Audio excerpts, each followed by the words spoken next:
ነገር እንደ ሎሚ ትምህርት ቤት መጀመሪያ ማመስገን ፈልጋለሁ። እንደ ተማሪዎችም ደግሞ ሁሉም ሰው ይወድሻል፣ ታውቂያለሽ፣ ትልቅ ቦታ ነው የሚሰጡሽ፣ ሪስፔክት ያደርጉሻል። ከዚህ ቀጥሎ እንግዲህ ወደ ጥያቄው ስንሄድ ደግሞ ምንም እንትን የለውም የምንሄደው ነገር ማለት ነው። እሺ አመሰግናለሁ።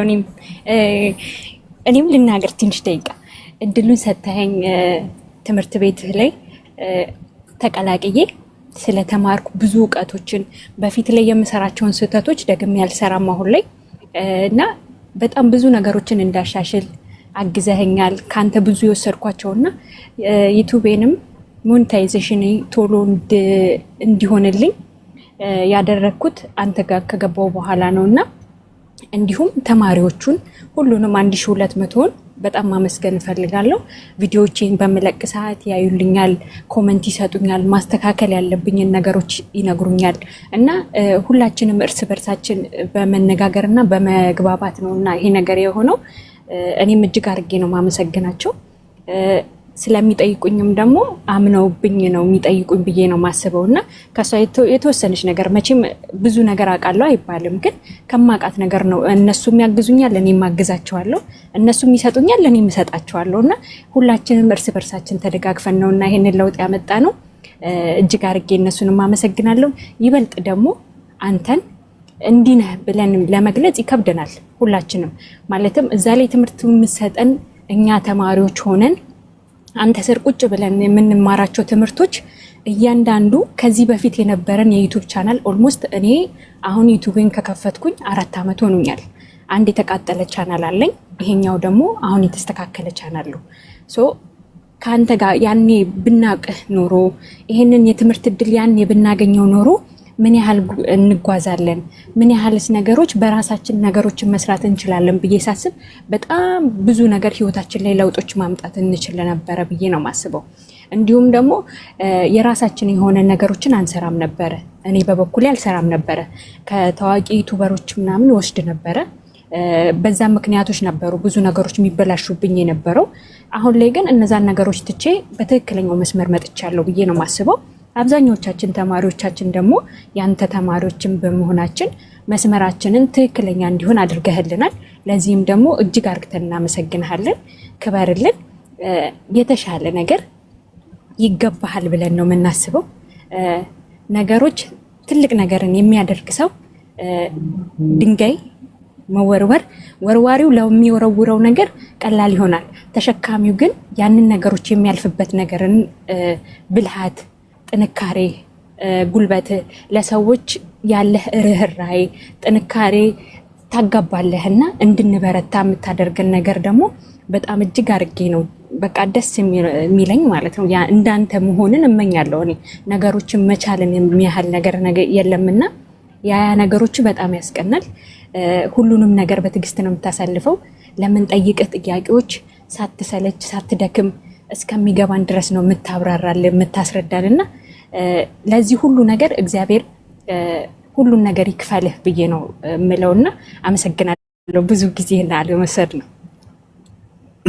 እሺ በጣም አሪፍ። አሁን ወደ ጥያቄዎች እንሄዳለን። ከታች ሆናችሁም ተማሪዎች መጠየቅ ትችላላችሁ። እዚህም ያላችሁ አንድ ጥያቄ መጠየቅ እችላለሁ ብላችሁ መጠየቅ ትችላላችሁ። እኔ ጀምራለሁ ማለት ነው። እሺ ከከባዱ ነው የሚጀምረው። ተዘጋጅተሻል? ፍቅረኛ አለሽ? ባለ ትዳር ነኝ። ልጅስ አለሽ? ልጅ የለኝም። ኦኬ። ስደት ላይ ምን ያህል ጊዜ ሆነሽ? ኦልሞስት ከ4 ዓመት በላይ ሆኖኛል። ለመጀመሪያ ጊዜ ነው የሄድሽው? 4 ዓመቱ ነው አሁን ነው? ከዛ በፊት ሌላ ቦታ ሄድሽበት ነበር? በመጀመሪያ ማለት የነበርኩበትን ቦታ መግለጽ ባልፈልግም የራሴ ፐርሰናል እንዳያመጣብኝ ስለምፈልግ ነው። እና ከመጀመሪያ ከሀገር ስወጣ ልብናን ነበር የሄድኩት። ግን ልብናን የሄድኩበት እና ተነግሮኝ የሄድኩበት መንገድ የተለያየ ነበርና ትንሽ ከባድና ፈታኝ ነገር ያጋጠመኝ ደግሞ ማለትም ከሞቀ ስራ የተነስቼ ነው የሄድኩት እና ብዙ ዋጋ አስከፍሎኛል። ኦኬ እሺ፣ አሁን ጉድ ላመጣ ነው እንግዲህ ተዘጋጅ። እሺ ባለቤትሽን የዋሸሽው ነገር አለ? የዋሸሁት ነገር የለም። አሁን ላይ ቀጥታና እውነተኛ ነው። ለእያንዳንዱ ነገሮች እውነተኛ ነገሮችን ነው የምነግረው። የማሳልፋትን የማደርጋትን ነገር እያንዳንዱን ነገር ያውቃል። ተራርቆ ፍቅር አይ ቲንክ አንድ ቦታ ናችሁ አይደላችሁማ? እዛው ዱባይ አይደለም? አዎ ገብቼ ከመጣው ገና 4 ወሬ ነው። እመላለሳለሁ በራሴ ቪዛ ስለሆንኩኝ። ኦኬ ተራርቆ በፍቅር ለሚኖሩ ሰው ምክርሽ ምንድን ነው? ትዳርሽን ለማኖር የምትጠቀሚው ነገር እንዴት ነው? ተራርቆ ፍቅር ትንሽ ይከብዳል። ትዳርም በጣም የቆየ ትዳር አይደለም። እኔ ያው ኦልሞስት 2 ዓመት ምናምን በሚለው ይያዝልኝ እና አንደኛ መተማመንን ያስፈልጋል ብዬ ነው ማስበው። እኛ ስደት ላይ ስንኖር ሴቶች አብዛኛውን ጊዜ መቻቻል የሚባል ነገር ያስፈልገናል ህይወት ላይ። ስልክ ሳይነሳ ወይም የምንሆንበትን ነገር ቀድመን መናገር ብንችል ብዬ ነው ማስበው። አይ ነው ወንድ ልጅ ኢትዮጵያ ላይ ሲሆንና ሴት ልጅ ከሀገር ውጭ ሆና የምናስባቸው ሀሳቦች፣ ስትረሶች ይኖራሉ። ግን የዛን ያህል ወንዱ የሚቀበልበት ማይንድ እንዴት ነው ብሎ ማሰብ ጥሩ ነው። አንዳንዴ ከወንዱም ጫና ይመጣል፣ ከሴቷም ጫና ይመጣል። አንዳንዴ እኔ መበሳጭበት ጊዜ ሊኖር ይችላል። ለምሳሌ ስራዬ ሊበላሽብኝ ይችላል፣ ስራ ልፈታ እችላለሁ፣ ነገሮች ላይ ይመቻቹልኝ ወይም ልታመም እችላለሁ እና በዛ ሰዓት ላይ ከምንም በላይ ከዚህ በፊት የነበረኝ ህይወት ላይ በጣም የተጎዳሁባቸው ነገሮች ነበሩ። አንዳንዴ ላያስችል አይሰጥም የሚባልበት ጊዜ አለ እና ፈጣሪ ደግሞ መካሻ አድርጎ የሚሰጠን ነገር አለ እና መካሻዬም ማመስገኛዬም ሆኖ ያገኘሁት ሰው ባለ ትዳሬ እሱ ነው እና በእያንዳንዱ ነገሮች እውነታውን ስለምን መዝናኛ ጥያቄ፣ በልጅነትሽ ስንት ጊዜ ቃቃ ተጫውተሽ ሙሽራ ሆነሻል? ወይ እኔ የቃቃ ምናምን ልጅነት ምናምን የለኝም። ለምን? በቃ በልጅነት ያደገች ሴት ነኝ ማለት። ሳትጫዋቺ ነው ያደግሽው ወይም ደግሞ ኃላፊነት የነበረብሽ ልጅ ነሽ ምናምን? እነዚህ ነው የደስታ ጊዜያቶች? አስቸጋሪ ልጅ ነው። እናንተ ከየት ነው የመጣችሁት? አስቸጋሪ ነኝ አስቸጋሪ ነኝ ልጅ። እስኪ ሪዝን ንገሪኝ፣ ምክንያት ማለትም እቤት ማለት ነው። አባታችን በጣም ኃይለኛ ነው። ግን ወንድሜም ደግሞ ታላቅ ወንድሜ እግዚአብሔር ነፍሱን ይማረውና ከቤት አትውጪ ተብዬ እኔ ከወንዶች ጋር ኳስ እጫወታለሁ። ከዛ አጥቦኝ አልብሶኝ ሲወጣ እኔ ኳስ ተጫውቼ ምናምን አባራ ሆኜ አንስቶ ይሄ ዱቤ ሳማ የሚባለውን ታውቁታላችሁ? ሰፋፊው እዛ ውስጥ የከተተኝን አልረሳም። እና ያለ ልጅነቴ ነው ያደግኩት የሚባለው ያ ነው እንዴ? ዋናው እሱ ነው እኮ። ምን ያለ ልጅነቴ ነው እንዴ? ተራቅጠሽ ጨርሰሽ መጣሽ ያለ ልጅነቴ ያደግኩት ትላለች እንዴ?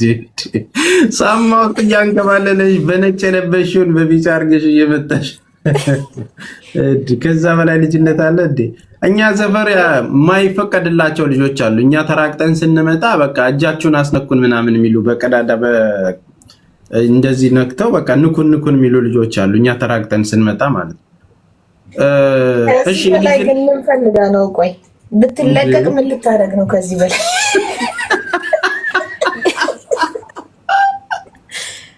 እንደውም አልነገርኩም። ተስፍሽ አንድ ነገር ልንገር። የሆነ የውሾች ወቅት አለ አይደለ? ዋናው ፓርት ማለት ውሾች የሚያስቸግሩበት ወቅት የሚዋለዱበት በአመት 2 ጊዜ ያላቸው በየ6 ወሩ ነው። እሺ። እና የዛን ጊዜ ወንድሜ ከዩኒቨርሲቲ ሲመጣ እኛ ከልጆች ጋር ኳስ እየተጫወትን ነበርና ከዛ በዛኛው በ2 መታጠፊያ ያለ ሰፈራችን ላይና ወንድሜ በዛኛው መታጠፊያ ይመጣልና እኔ ደግሞ ከኛ ቤት ወጥቼ ውሾቹ በጣም 4 የሚሆኑ ተያይዘዋል፣ ቶሎ አይላቀቁም።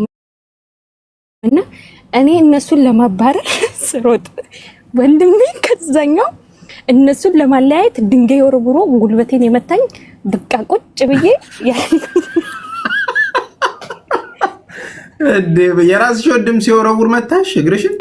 ጉልበቴን መታኝ እና ቁጭ ብዬ አልቅሼ ማለት ነው። አጥቦኛ አባብሎኝ ምን ብሎ ከዛ ማዘር ከገበያ ስትመጣ ማለት ነው እሺ በቃ ምናምን ብሎ ብር ሰጥቶኝ ትቻለሁ እኮ ገና ማዘር ከበር ከወዲያ ስትመጣ እያልኩ ከለቀስኩ ታዲያ ብሩንም ወስደሽ አራንቺ ከባድ ሰው ነሽ እንዴ! ትቀልዳለህ? መመታት አለበታ እንዴ ብር ወስደሽ ታዲያ ብሶት ማለት በሱ ብሶት ማለት ነው። እሱ ይቆጣል፣ ይመታል። እኛ ደግሞ ያጠፋነው ጥፋት ይሄ በዛ ይሸፈንልን ነበር። አራንቺ ከባድ ሰው ስትጉዳለ። እሺ ሌላው የእውቀት ጥያቄ፣ ትምህርት ቤት ጎበዝ ነበርሽ? መካከለኛ ወይስ ሰነፍ ተማሪ? መካከለኛ ነበርኩ።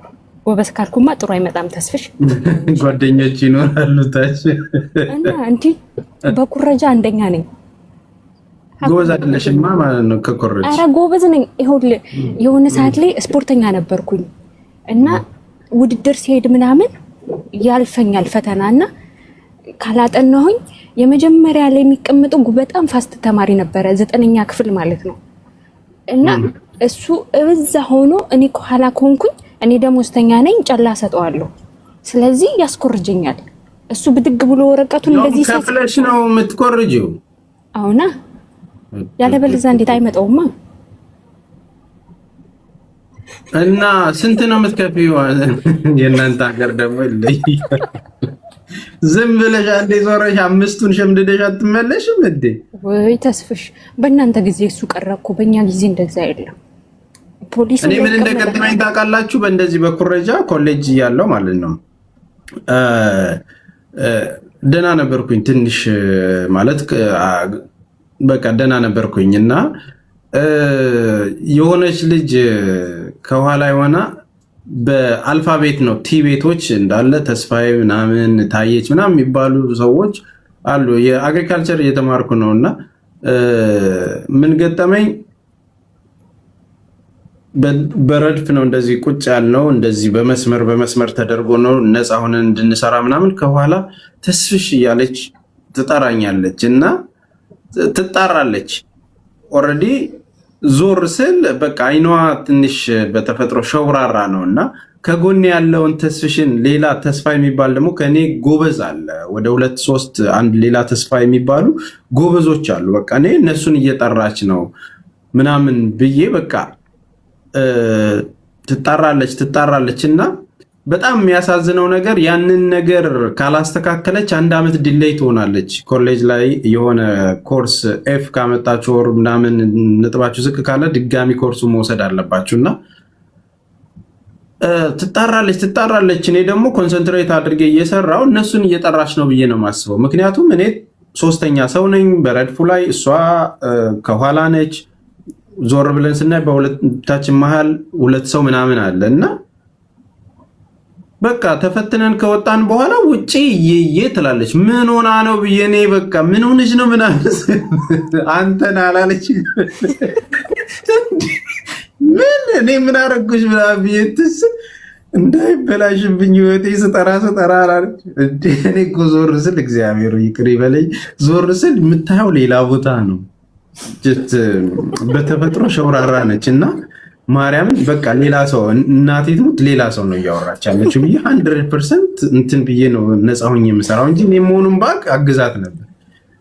ወጣለሁ አንተ ነህ ችግር ያለብኝ 10 ስጠራ ኧረ ዞር ስል ፊቴ ላይ አልመጣም እንዲ ዞር ስል ያየሁትና አይገጣጠምም ማለት ነው። እና አንዳንዴ እንዲህም አለ በተፈጥሮ በቃ ልትሸወዱ ትችላላችሁና ለሰው ምክንያት ሆናችሁ ማያስኮርጁ ጎበዝ ተማሪዎች አሉ።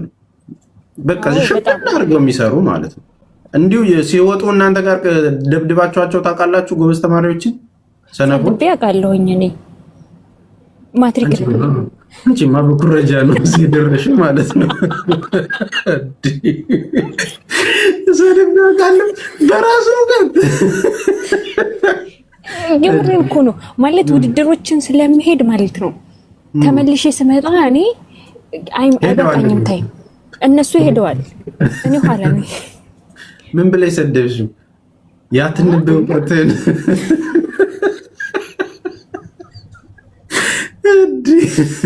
ደነዝ ነው እንጂ ኧረ ከአንቺም ብሶ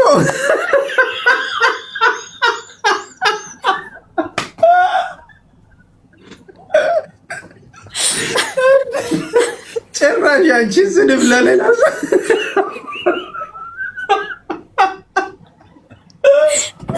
ኧረ ወይ ደነዝ አላለችም።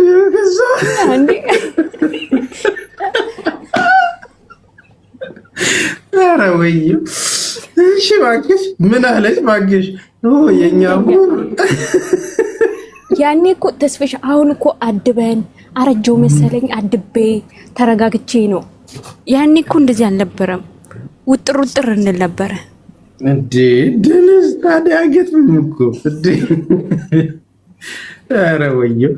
እሺ ሌላ ውስጥ ካላችሁ ጥያቄ ጠይቋት፣ ተፈቅዶላችኋል። ሚዩታችሁን አንሱና ጠይቋት። ከባባድ ጥያቄዎች ጠይቋት። ችግር የለም።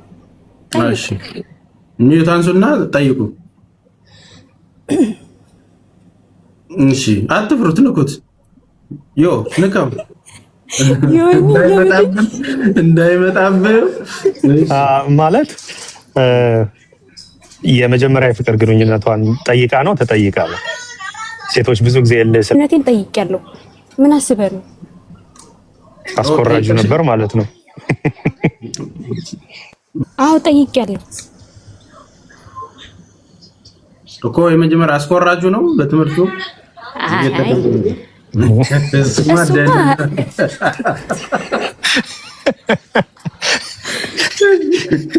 እሱማ አይመጣውም። የሆነ በቃ ጅብራ በለው፣ አያወራ፣ አይናገር፣ አይጋገር፣ ብሰድበው አይመልስ። በቃ ደማችንን ነበር የሚያንተከትከው። ድሮም የዋህ አትወዱም እናንተ። በጣም አላልክም? እሱን ለጥቅምሽ ብቻ ነው የምፈልጊው ምስኪን። እና ለመኮረጅ ስልማ ማለት ነው ጨላውን ራሱ ጨመር አርግተን ነው የምንደራደረው። ምን አስበሽ ነው? ማትሪክ እኮ ነው ማትሪክ። ኧረ እናንተ ገባን ነው በዝም አይገናኝ ነገር። ማትሪክ ቶሎ ጨርሶ ወደ እናንተ ይመለሳል። እሺ ሌላ ጥያቄ። እሺ አንድ ጥያቄ ማትሪክ ፈልፍለሽ ለመስራት ነው የምትከፊው? ተመሳሳይ አይደለም እኮ ጥያቄው። እዛ ውስጥ ልትፈረፍሪ ምን ማትሪክ ልትፈረፍሪ ነው? እና እንዴ እሱም እኮ ቢሳካ ኖሮ እኮ ጥሩ ነበረ። ከፍዬም አልተሳካልኝም። ይሄ ደነዝ ኦኬ። ሰሊቲ አንድ ጥያቄ አለኝ። ያው ደነዝ ብላ ያለችው ደነዝን ደነዝ ነው የሚያውቀው ብላ ነው። ግን እቺ ሾርኔ ናት። ይያዝልኝ አካሄድ። ግን ጥያቄ ምንድነው? ያው እሷ በኩረጃ የታወቅኩ ነኝ ብላለች እና አሁን እንዴት ነው ዩቲዩብ ላይ ኮፒራይት ምን እያስኬደ ነው ያለው? ይቅርታ ኮፒራይትማ እንደዚች አሁን ትተናል። አንነካ አንሰርቅ ምናምን በላባችን ነው እንደዚች አይደል? መምህሪያን ተመስክርልኝ እንጂ አንዱ ተቀጥሮባት ተምራለች። የድሮ ባህሪዋ አንደኛው ቻናሏ ላይ ነበር። ሎሚ ከገባች በኋላ ግን የራሷን ነገር ኮንተንት እየሰራች ነው።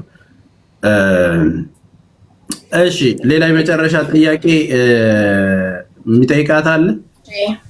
እሺ ሰላም ጤና ይስጥልኝ። እንዴት ናችሁ? አለን ማርቲ። የኔ ጥያቄ አሁን በፍቅር ያሸነፈሽ ማለት ባለትዳር ነሽ አይደለ? እንዴት ሄሉዬን አሸነፋትና እጁ አስገባት የሚለውን ትንሽ አጠር ያለ ነገር ብትነግሪኝ። ይሄ ነው የኔ ጥያቄ። ይቅርታ ይሄንን እኮ ማለት ነው እሱን ነው መጠየቅ ያለብሽ እንጂ ሌኔ አይደለችም የምትጠየቀው። ወይ አጠያየቅሽን አስተካክይልኝ። አይ እሺ እንዴት አልሽ? እሺ ያልሽበትን ወይም እዚህ ህይወት ስትገቢ ደስተኛ ሆነሽ የገባሽበትን አንድ ወይ ሪዝን ወይ የሆነ የተቀበልኩት። በምን ተገናኛችሁ ነው እኮ ማለት በምን አይነት አጋጣሚ? በእንደዚህ አጋጣሚ ተገናኝተን ይህንን ነገሩን ወደድኩት፣ ይሄው መርጫው አብሬው እየኖርኩ ነው። አቤት ጉድ ፈላ። ያገኘሁት ያው መንገድ ላይ ነው። ማርቲ ሽን እንዴት አንተ ፎርም እሱ ይሞላል ከስንት ዓመት በኋላ? ኧረ የተመታህነ ተው እንጂ። እሱማ አልፈን እኮ መተናል እዚህ። ተው እንጂ ስለዚህ በምን አጋጣሚ ምኑን ነው የወደድሽለት? እንደው በቃ ይሄ ነገሩ ፓርቱ በጣም ጥሩ ነው፣ በጣም የምወድለት ነገሩ ይሄ ነው። የገዛኝና አብሬውን እንድመርጠው ያደረገኝ ይሄ ነው። ለሌሎቻችን ትምህርት እንዲሆን ነው። እውነት ለመናገር ማለት ነው በጣም ነው የሚረዳኝ፣ በጣም ነው የሚያስብልኝ፣ ነገሮች ሲከብዱኝ የሚያቀልልኝ፣ በጣም በቃ ነገሮችን ፊክስ የሚያደርግልኝ እሱ ነው። እኔ አግዝፌ ሳያቸው እሱ በትንሽ ደቂቃ ነገሮችን እንደዚህ እንዴት ማስኬድ እንዳለብኝ አቅሎ ነው የሚያሳየኝና ይሄ ነገሩ በጣም ነው የምወድለት። ዋው ኦኬ። ስለዚህ መጀመሪያ ሲጠይቅሽ ተሽኮርመመሻል፣ ላስብበት ምናምን ብለሽዋል፣ ጊዜ ፈጅቶበታል ወይስ ደግሞ በቃ መልካም ነገሩን አይተሽ ወዲያው ነው ያልሽ? እንዴ ለምን ማገዶ ፈጃለሁ? አሁን እኮ እድሜ ቆሷል ወንድሜ። የተገኘው መልካም እድል እኮ መጠቀም ነው ያለብህ። ስለዚህ ጥሩ የሆነ ነገር በቃ መቼም በአንዴው እኮ ክፍት አታደርግም አይደል? የሆነ ሂደቶች አሉት። ግን በምትፈትናቸው ወይም በምታያቸው ነገሮች ያንተ የሆነውን ሰው ትለያለህ። ሴት ልጅ ደግሞ 6ኛ ነው 7ኛ ህዋስ አላት ነው የሚባለው። በቃ እውነተኛውን ታውቀዋለህ። እና ያኔ በቃ ነገሮችን ደግሞ ካላየህ እንዴት ነው ምግብ ወጥ ሰርተህ መጣፈጡንና አለመጣፈጡን ካልቀመስከው አታውቀው። ነገሮችን ሞክረህ ካልሆነም ይቀራል፣ ከሆነ ደግሞ እግዚአብሔር ከባረከልህ ይቀጥላል። ትዳር ባለጠግነት ደግሞ ከእግዚአብሔር ዘንድ ነው፣ በሱ አምናለሁ። በጣም አሪፍ። እሺ መጨረሻ ጥያቄ ስለ ሎሚ፣ ያው ምርቃታችሁ ቀን ላይ ነው እንግዲህ ነፃ ሆነን ነው የምንጫወተው። ይሄ ነገር እንግዲህ አይደገምም። ያው ስለ ሎሚ ትምህርት ቤት ስናወራ የምር ሳትዋሺ አድ ያደረገልሽ ነገር አለ? ሎሚ ትምህርት ቤት በህይወትሽ ላይ ሊሆን ይችላል፣ በእውቀት ላይ የጨመረልሽ ነገር አለ? በጣም በህይወቴ ላይ አድ ያደረገልኝ ብዬ የማስበው ከዚህ በኋላ ሶሻል ሚዲያ ላይ አብሶ ቲክታክ ላይ እንደውም ወደ ኋላ ቀርቼ የነበርኩኝ ሴት ነኝ ብዬ ነው ማስበው። ብዙም አልጠቀምም ነበረ። ከዚህ ካሁኑ ካለሁበት ኦልሞስት ልክ አንተ ዩቲዩብን በነፃ የምታስተምርበትን ፕሮግራም ልክ ስትጀምር ትምህርት ቤታችንን ብለን ስንጀምር የከፈትኩት አካውንት ነው ይሄ። ልክ በአንድ ወሩ 14000 ተከታይ አግኝቼበታለሁ። ይሄ ምን ማለት ነው? አንተ ባስተማርከን መሰረት የሄድኩበት አቅጣጫ ብቻ ነው፣ ሌላ እኔ አምጥቼው አይደለም። በፊት ላይ የነበረኝ 2300 ነው፣ እስካሁን አልተንቀሳቀሰም። የተከፈተው ከስንት ዓመት በፊት ነው ብለህ ብትጠይቅኝ ከ3 ዓመት በፊት የተከፈተ አካውንት ነው። ይሄኛው ግን ልክ በአንድ ወር ውስጥ 14000 ከገባልኝ በደንብ ብቀሳቀስበት ብሰራበት ቶሎ ቶሎ ቪዲዮዎችን ፖስት ባደርግበት ምን አይነት ለውጦች አመጣለሁ ብለህ ማሰብ ይቻላል። እና ብዙ ነገሬን በዚህኛው ለውጥ አግኝቻለሁ። ፌስቡክ ላይ ደግሞ እንደዚሁ ብዙ አልንቀሳቀስም አልጠቀምም ነበረ፣ ኖርማል ፍሬንድ እንደዚህ ለማውራት እንጂ። አሁን ላይ ደግሞ ልክ እሱንም ትምህርቱን በሰጠህን መሰረት ላይ አሁን 2200 ተከታይ አግኝቻለሁ። እሱንም በ15 ቀን ውስጥ ነው። እና በጣም ብንቀሳቀስ ብሰራበት ከስራዬም አንጻር ጎን ለጎን ባስኬዶ እሱም ላይ ጥሩ ተከፋይ እንደምሆን እምነት አለኝ። ዩቲዩቤ ደግሞ አንተ ጋር ከገባው በኋላ ትክክል ያልሆኑ ሀቁን ስናገር ዝብርቅርቅ ያለ ነበረ። ብዙ ኮመንት ማስተካከል የነበረብኝን የነገርከኝን ወዲያው ነው ተግባራዊ ያደረኩት። ዲሊት ሳይሆን ያደረኩት ፕራይቬት ነው ያስቀመጥኳቸው። ለምን ያ ቪዲዮ ብዙ እይታዎችን ባይኖሩት 150 ቢሆን ታይም አላቸው፣ ወቻ አወራላቸውና እነሱም ፕራይቬት ነው ያስቀመጥኳቸው። ጥሩ የሆኑትን ደግሞ እዛው ላይ ዝብርቅርቅ ያሉ ነበር። የቤተ ክርስቲያን አለው፣ ኖርማል አለማዊ አለው፣ የምግብ አሰራሮች ነበሩት። ትርምስምስ ያለ ነበረና እነሱም ማጽዳት ስለነበረብኝ በዛ አይነት መልኩ ነው ያጸዳሁት። ሌላው ደግሞ ስለ ቪዲዮዎች የምሰራባቸው ጥናቶች ብዙም ትኩረት አልሰጥም ነበረ። ያገኘሁትን ቪዲዮ ነበረ የምፖስተው። ስክሪን ሪከርድ እያደረግኩ የሰዎችን ላይቮች ነበረ ማስተላለፍ የነበረው እና እነዛን ነገሮች በጭራሽ የሉም። ባነሮቼ የነበሩ ትክክለኛ ባነር አልነበረውም። ባነሬን አንተ ጋር ከተማርኩ በኋላ ነገሮችን በቃ ወደ ማስተካከል ነው የገባሁት፣ ትክክለኛ መንገዱን ስላሳየህኝ ማለት ነው። እና ያ ነገሮችን በጣም እኔ ጋር ለውጦች አምጥተዋል። ከጥቂት ጊዜ በኋላ እኔ ወደ ሀገሬ መግባት እፈልጋለሁ። የራሴን ህይወት መምራት እፈልጋለሁ። በአንድ ላይ ሆነ ትዳር ሁሌ ተራርቀህ አይሆንም። እና ህይወትን መኖርና ማጣፈጥ በቃ ጣዕሙን ሚስት መሆንን ፈልጋለሁ። እኔ ለሱ ዘውዱ እሱ ደግሞ የቤቴ ራስ እንዲሆንልኝ ፈልጋለሁ። ያንን ለማድረግ ደግሞ እንዲሁም እግዚአብሔር ከፈቀደልኝ ከገባው በኋላ በቲክቶክ ሶሻል ሚዲያው ላይ ገንዘቦችን ለመስራትም ሆነ ቢዝነሴን ይዤበት የምመጣበት አንዱ መንገድ ነው ብዬ ነው የማስበው። ቲክቶኬን ዩቲዩብ ላይም ደግሞ እንደዚሁ አስተማሪ የሆኑትን ካንተ ጎን ለጎን ካንተ የመማረውን ደግሞ እኔ ለሌሎች እንዲማሩበት ስለምፈልግ ያንን ነገሮችን ለመስራት አስቤያለሁ። እግዚአብሔር ከፈቀደልኝና ሀገሬ ላይ መኖር ከቻልኩኝ ሁሉንም ነገሮች በሂደት አንተንም እያማከርኩ ያንተንም የምክር እገዛ ስለምፈልግ እነዛ ነገሮችን እያስተካከልኩ መሄድ ስለምፈልግ ይሄ ነው ሀሳቤ እና ብዙ ለውጥም አግኝቼበታለሁ። ለዛም ደግሞ አመሰግናለሁ። ቴንኪዩ። እንግዲህ አንቺ ያወቅሽውንም ለሌላ ሰዎች ታሳውቂያለሽ። እጅግ በጣም ጎበዝ ተማሪ ነሽ። እያንዳንዱን ታግዣለሽ። በአንድ ድምፅ ሁሉም የሚስማማው ምንወድሽ እህታችን እንደሆንሽ ነው። ኤቭሪዋን ላንቺ ያለው ትልቅ አክብሮት ነው ተማሪው በሙሉ በአንድ ድምፅ የሚናገረው። እንደምንወድሽ እንደምናከብርሽ እግረ መንገዳችንን መግለጽ ስላለብን